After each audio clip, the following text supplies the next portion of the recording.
Hello, welcome to the Entrepreneurs Network. I'm Rick Anthony. In case you haven't noticed, the Philadelphia region is becoming the Hollywood of the East. Many major films have been made in this region. Many more are scheduled. And part of the excitement in this region has to do with a brand new studio. It's not really brand new, but it's close enough to being brand new because it's relatively new on the scene, although in the planning for a long time. The man who had the vision to create Sun Center Studios is with me today. Jeff Rotwitt, thank you very much for being here. Jeff has got an exciting background, an interesting future, and has some great plans for a facility that is in Aston. Chester Township. Chester Township, yeah. Delaware County. And how many acres? 33 acres. 33 acres, a huge space. And as I said, I'm really excited to have you here today to talk about what you hope to bring, what you plan to bring, what you will bring to this region, and not only the economic impact, but continuing to demonstrate that there is such a richness and diversity in this region, in the Philadelphia region.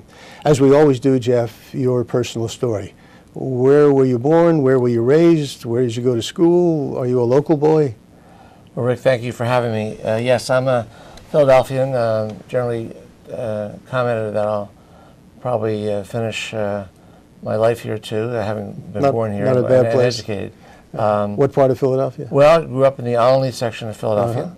Went to Olney High School, and from there went to the University of Pennsylvania, and then went on to graduate school there at Wharton grad, a finance major, and then went to law school, and graduated in 1975, and had the good fortune to be asked back to teach there, so I taught at Penn for 4 years, a graduate course in entrepreneurship.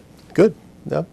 Must have been one of the early courses there, as part of their entrepreneurship program. Well, essentially, the elite MBA schools began the program. I think University of Chicago and Stanford.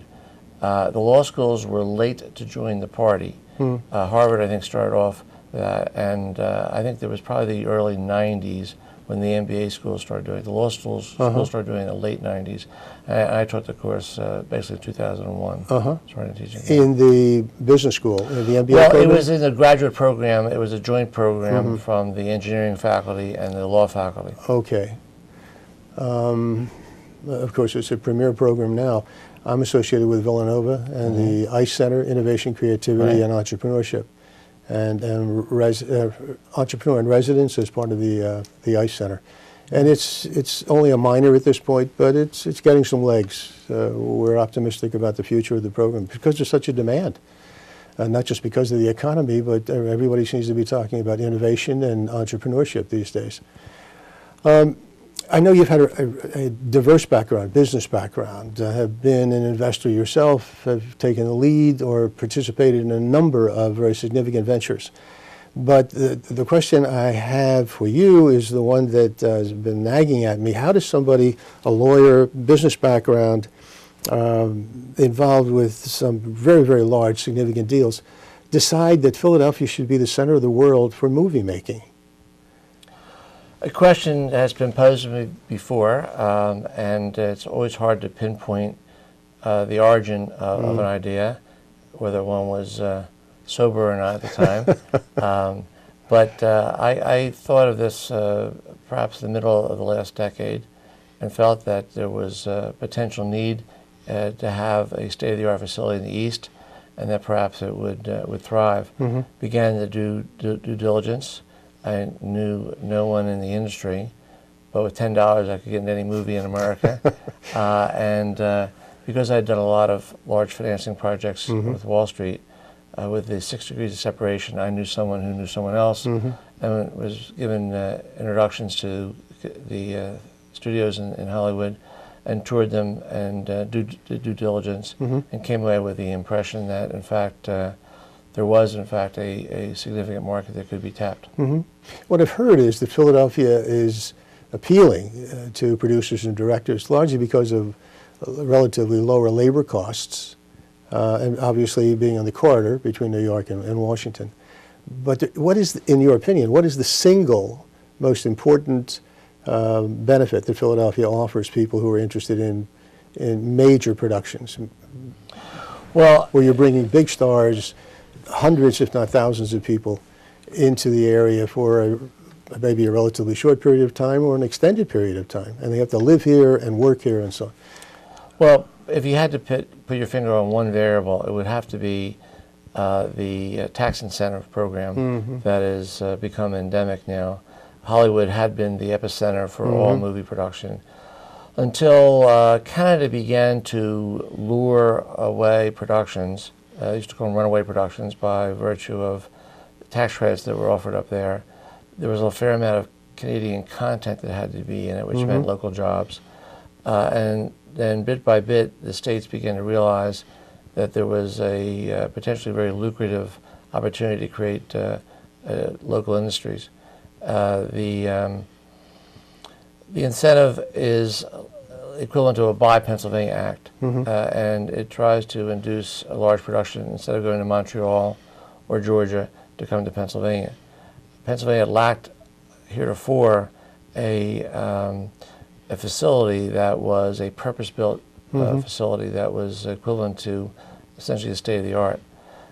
Generally abandoned warehouses and factories were being converted, but were very, very poor conditions. So having done the homework, I met then with Governor Rendell, who was extremely supportive about creating a domestic industry. In 2007, the legislature then enacted a more competitive version of the film tax credit. It's not the best in the country, but it's certainly in the top 10 and improving. And in fact, as we speak, I think there may be potential more amendments that are being discussed for this legislative go-around that will make us even more competitive.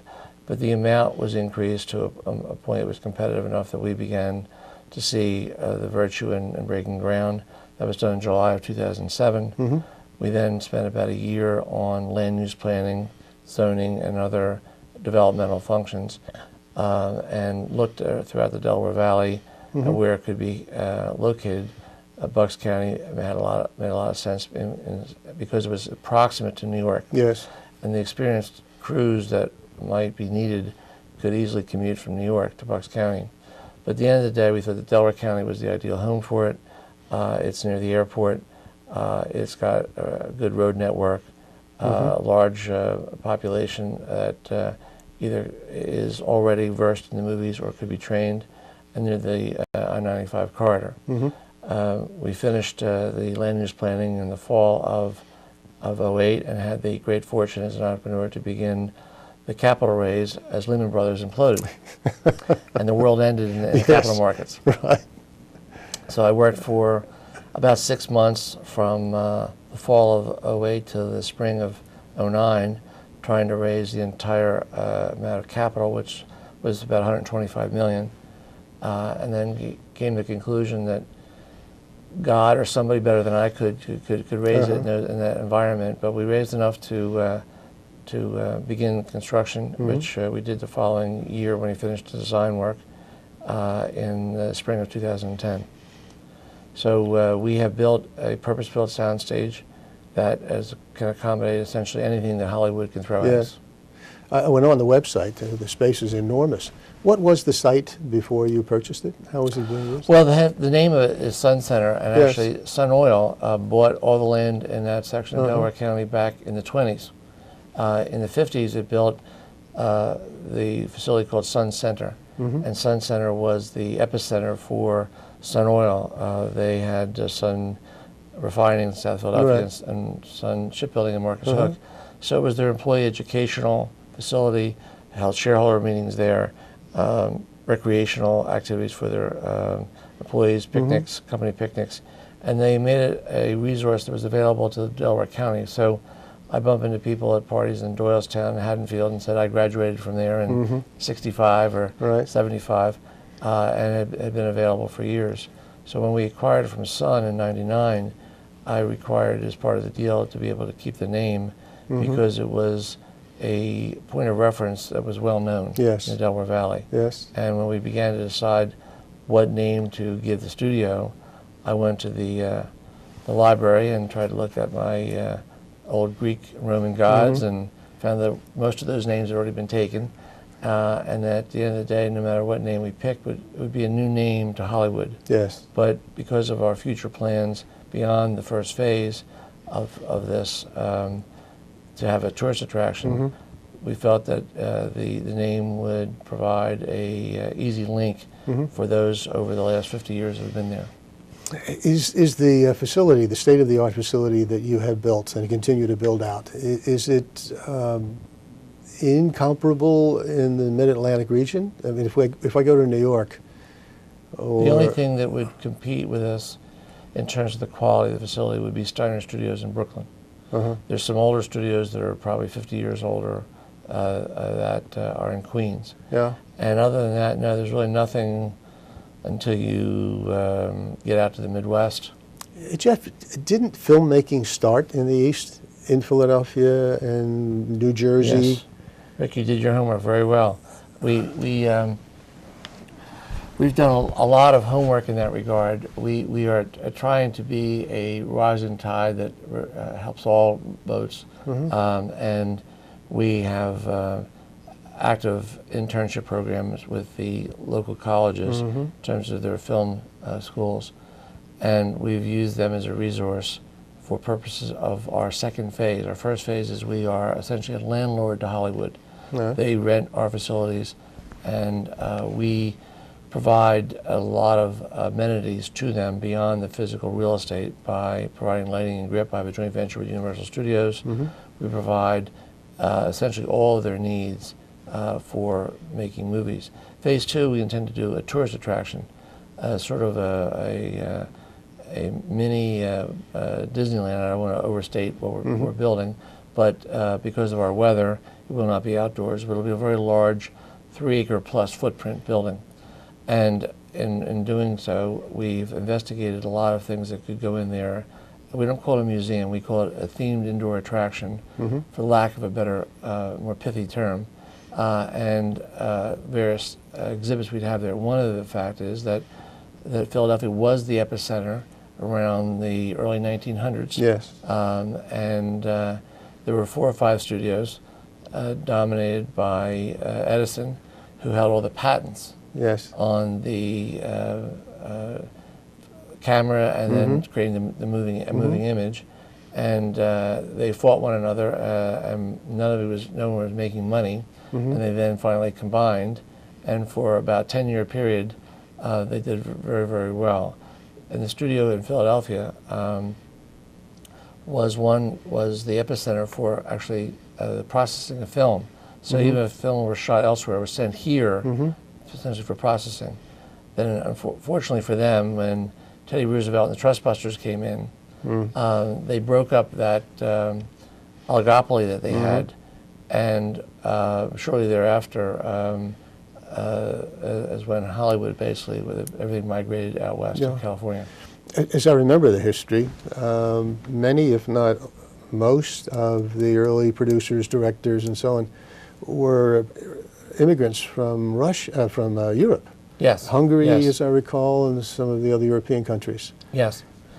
There was it was in Center City, sort of lower North Philadelphia, and then actually out here, the Bettswood Bridge area, there was a great time for westerns, and actually some vestiges of that still remain near the Bettswood Bridge, and it was a glorious period. We have all that information to share in a educational format, but also in a fun format, because Walt Disney really was the best entrepreneur in that regard. He married essentially the creation of film, and originally animation, and then film, and then created Disneyland, a place, a destination to go to, and he's the epitome essentially of the entrepreneur that created family fun. In fact, Disney is now obviously a much broader appellation that people use. Can the existing infrastructure support your vision, or will it have to be built out as well? I'm talking about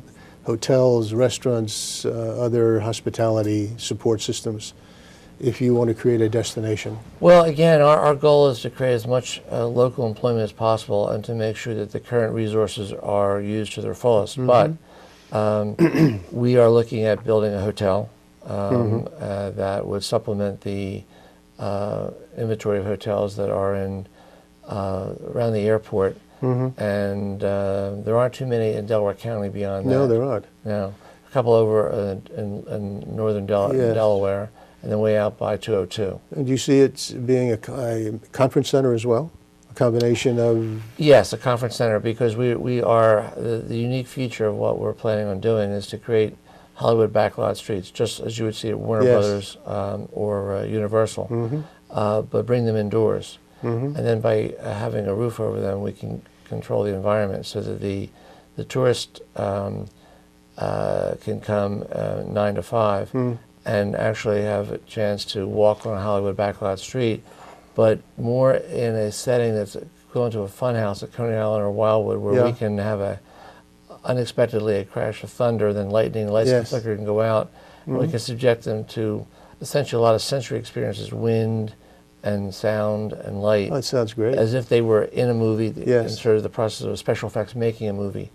But then when they leave at 5 o'clock, we can have the DuPont Christmas party there, weddings, bar mitzvahs. So we actually be able to see over 2,000 people at the facility, and outside the convention center itself in Center City, there'll be no place to be able to house that many people. Will you actually use the neighborhoods, as you said, for film production as well? Or will it be only as part of the attraction? I guess if Spielberg were eloquent enough, he could convince me to take it for a day or two. But it's really designed to be full-time, 24/7, devoted to tourism in the daytime and to special events, which are essentially dinners at night for the Knights of Kiwanis, for an AstraZeneca conference. You don't have any backlots now, do you, at the facility? No. For shooting? No. It's all done on location. Generally speaking, if they don't build a set on our sound stages, then they would do it on location. Right. Now, going back to your question, the inception of the show, Philadelphia has the advantage of having a history of filmmaking being done here with a competitive film tax credit and now state-of-the-art facilities. And then when you factor in the fact that we have a rich diversity of locational shooting, from Oceans to the Poconos to Lancaster, to a gritty urban environment in downtown Philadelphia, if need be. We have essentially an entire menu of opportunities for them to shoot without having to go very far. Your studio, as you see it now, and well, based on the experience you just opened in October, I think you said earlier? Yes, we got our certificate of occupancy last August, and then 5 weeks later we had our first tenant. So in a relatively short period of time you've been operational. How many films have been produced at the Sun Center? Just one. Which one is that? This is a Sony movie directed by M. Night Shyamalan, starring the biggest box office star in the world, Will Smith. And it's the largest production, probably was done in the country at the time it was shot. They moved in October, and they just are wrapping up essentially around Memorial Day. They still have some of their various departments that are there, won't move out to the end of July. So we'll be looking to find a second tenant in August or around Labor Day. Do you do the final editing at your facility, or is that done someplace else? Well, editing is, again, the province of the production company. Yes. And right now it's being done wherever the creative team is comfortable in doing it. Our goal in terms of job creation is to create a world-class post-production facility here. And there's some excellent companies, Dive and Shooters is one, but to create a much more competitive environment, so the Industrial Light and Magic, for example, is an excellent one, and we could compete with them. And that's our goal, to have that on site. So from what you've said, Jeff, Sun Center Studios virtually has no competition, serious competition, in this region, and maybe anywhere along the east. So I guess that's good, but even though you're one of a kind, how do you market to the producers, the directors, the investors who make the decisions about where they're going to make a film? Well, very good question. Essentially, a traditional marketing approach, which would be to take an ad out in the Inquirer or some publication, would be relatively ineffective. Uh-huh. Our market is primarily Hollywood, Mm-hmm. or the large production companies that might be based elsewhere, but generally on the West Coast. Mm-hmm. So we have done very little marketing. Our motto has been to have our deeds define us and not our rhetoric. And we think we've passed the first test. Sony, Will Smith and Knight love the facility, Mm-hmm. and are anxious to return. The market in Hollywood is also fragmented in the sense that you might have Warner Brothers, Warner Brothers, All right. producing something, but you also have resident on the Warner Brothers campus, Mm-hmm. 20 or 30 production companies. Mm-hmm.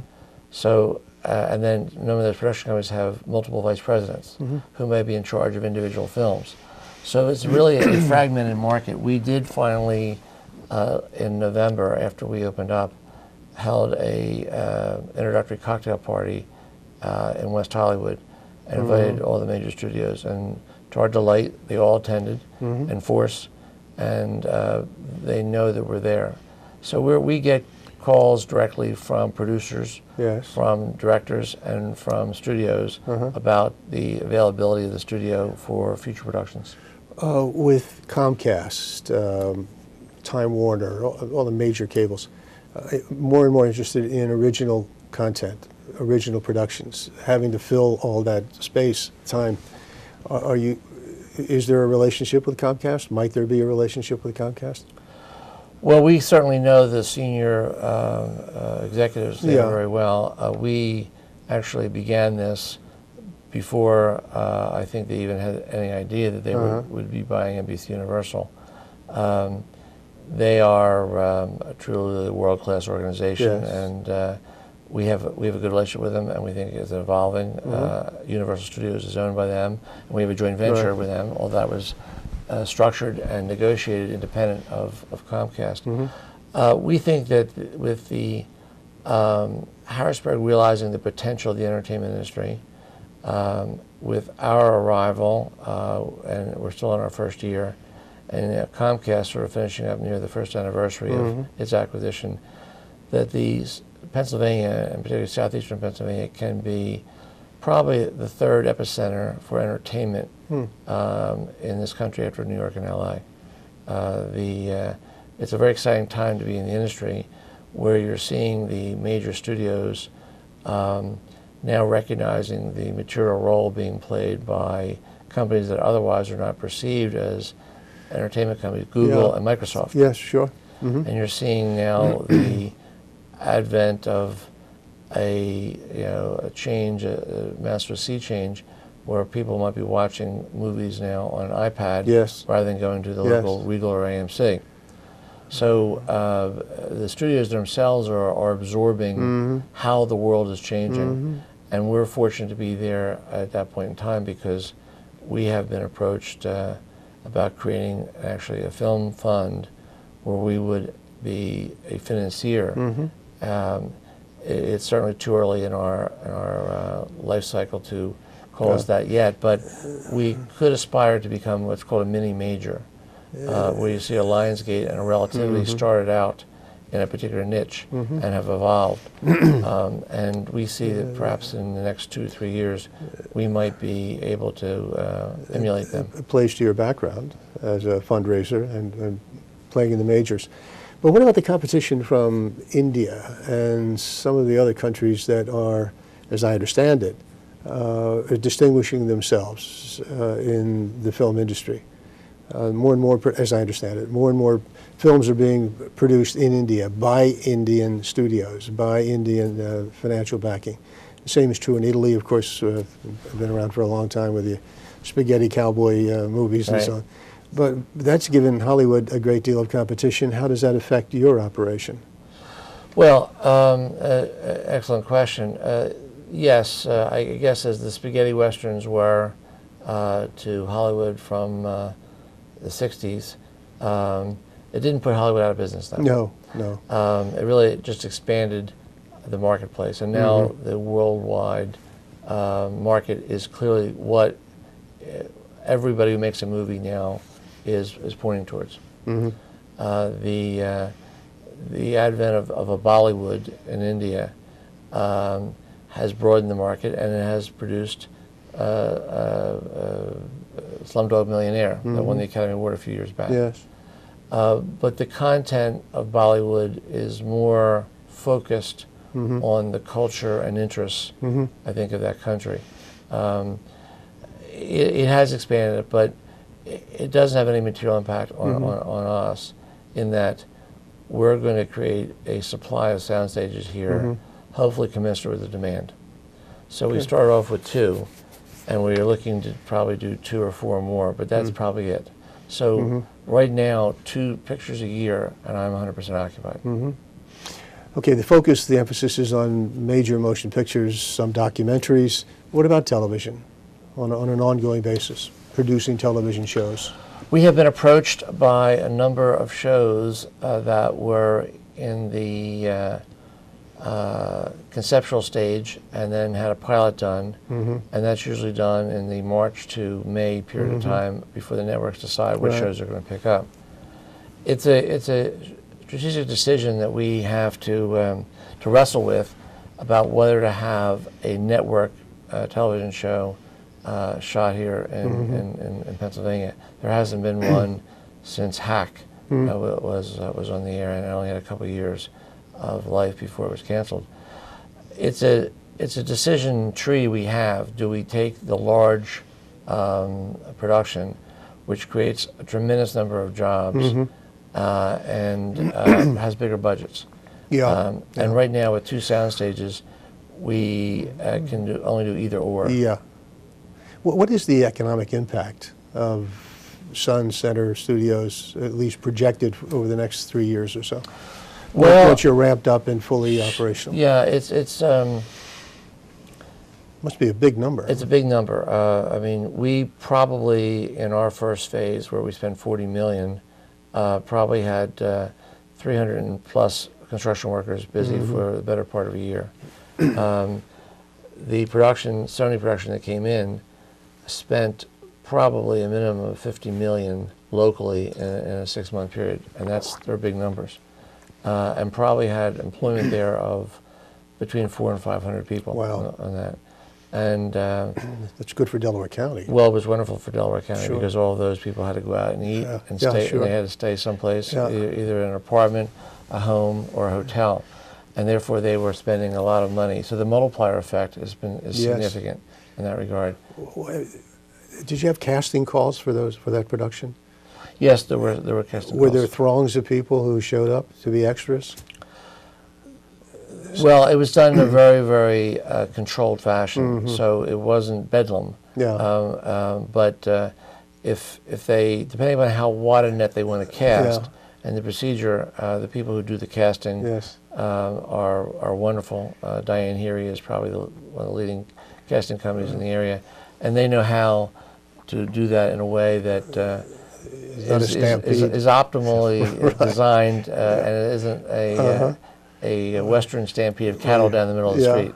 I'm sure you're going to find a couple of future stars coming out of that bevy. The control room says we've just about run out of time, and I've only covered about half of what I wanted to ask you. I hope you'll come back. Well, certainly as you achieve some of the milestones you've set for yourself. Yeah, I think that the next phase, the tourism phase, is going to be very really exciting. Well, thank you very much for spending time with us. Good luck with Sun Center Studios. Is the studio open now for public tours? No, it's not. Okay. It's not. We have arranged for charities, private tours, but right now they're very protective of their intellectual property. So you don't want a lot of calls from people who would love to see it. Not yet, anyway. No, we're getting job inquiries. I'll bet you are. Okay. Thanks again. Until next time, this is the Entrepreneurs Network. I'm Rick Anthony. Take good care of yourself.